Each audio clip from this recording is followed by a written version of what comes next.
রাজধানীর বিজয় সরণি ক্রসিংয়ে নতুন নিয়ম চালু করেছে ঢাকা মেট্রোপলিটন পুলিশের ট্রাফিক বিভাগ। জাহাঙ্গীর গেট থেকে আসা যানবাহনকে বিজয় সরণির পরিবর্তে প্রধান উপদেষ্টার কার্যালয়ের সামনে দিয়ে ডানে মোড় নিয়ে নগরীর পশ্চিমাংশে যেতে হবে। এতে যানজট অনেকটা কমানো সম্ভব বলে মনে করছেন কর্মকর্তারা।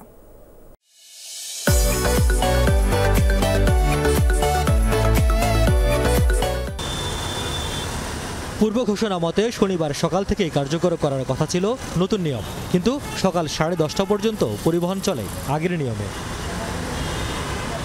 নতুন নিয়মের প্রস্তুতিতে খানিকটা সময় নেয় ট্রাফিক বিভাগ। সব প্রস্তুতি শেষে সকাল 11:15টার দিকে বন্ধ করা হয় জাহাঙ্গীর গেট থেকে আসা পরিবহনের ডানে মোড়।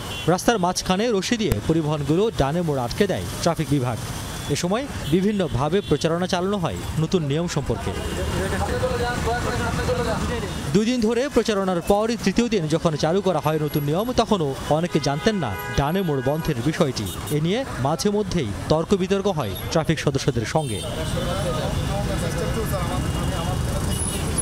নতুন নিয়মে ধানমন্ডি, মোহাম্মদপুর, আদাবর, গাবতলী সহ ঢাকার পশ্চিমাংশের পরিবহনগুলো জাহাঙ্গীর গেট থেকে এসে প্রধান উপদেষ্টার কার্যালয়ের সামনে দিয়ে ডানে মোড় নিতে হবে। এরপর বিআইসিসি বা আগারগাঁও ক্রসিং ব্যবহার করে যেতে হবে নির্ধারিত গন্তব্যে। এইখানে চতুর্মুখী যে যানবাহনের যে ফ্লো, এবং আপনারা রিসেন্টলি দেখেছেন যে এখানে এলিভেটেড এক্সপ্রেসওয়ের যে প্রবেশ যে র্যাম্প, সেটি এখানে অবস্থিত এবং দুই পাশ থেকেই কিন্তু এই র্যাম্পে যানবাহনগুলো মানে আসে এবং দুই পাশ থেকে এগুলো র্যাম্পে ওঠার জন্য তারা চেষ্টা করে। তো যেই কারণে ইদানিং জ্যামটা আরও বৃদ্ধি পেয়েছে। তবে আপাতত এই ব্যবস্থা নেওয়া হলেও যানজট কমানোর স্থায়ী ব্যবস্থা নিয়ে আরও বড় পরিকল্পনা প্রয়োজন বলে মনে করেন কর্মকর্তারা। যে সমাধানটা নিয়ে এসেছি এটি খুব টেম্পোরারি একটা সমাধান।